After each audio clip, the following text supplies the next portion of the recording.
अनेक आमचे मराठे सैनिक वीरगतीला प्राप्त झाल्यानंतर देखील मराठ्यांनी कधी हार मानली नाही आणि त्यानंतर 10 वर्षामध्ये पुन्हा संपूर्ण भारतावर मराठ्यांनी भगवं राज्य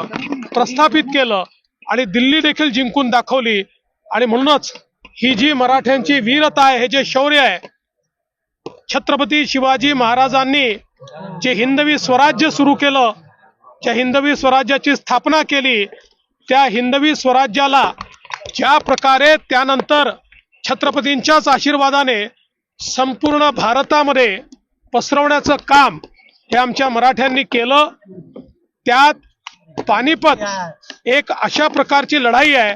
की ज्या लढाईमध्ये जरी तांत्रिकदृष्ट्या पराजय झाला तरी मराठे कधीच हारले नाहीत